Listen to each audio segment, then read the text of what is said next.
একটা সুন্দর ও গোছানো রান্নাঘর শুধু দেখতে ভালো লাগে না, কাজ করতেও মন ভালো করে দেয়। তাই এবার কয়েকটা নতুন কিচেন প্রোডাক্ট দিয়ে আমার রান্নাঘরটাকে নতুন করে সাজিয়ে নিলাম। আজ আপনাদের কাছে সেই ছোট্ট পরিবর্তনের গল্প শেয়ার করব।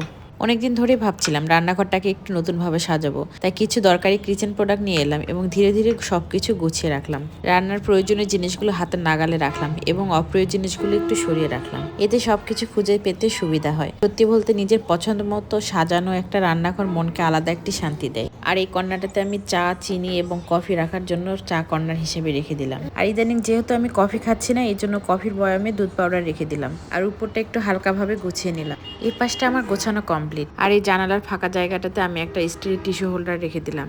ভাবছিলাম অনলাইন থেকে কাঠের একটা টিস্যু হোল্ডার অর্ডার করব, কিন্তু বাজারে গিয়ে এই টিস্যু হোল্ডারটা দেখে পছন্দ হয়ে গেল, তাই এটাই নিয়ে ফেললাম। ছোট ছোট পরিবর্তনগুলো কত বড় পার্থক্য তৈরি করে দেখুন। আলহামদুলিল্লাহ, রান্নাঘরের এই কর্নারটা আমার কমপ্লিট হলো সাজানো গোছানো। কেমন হয়েছে অবশ্যই কমেন্টে জানাতে ভুলবেন না।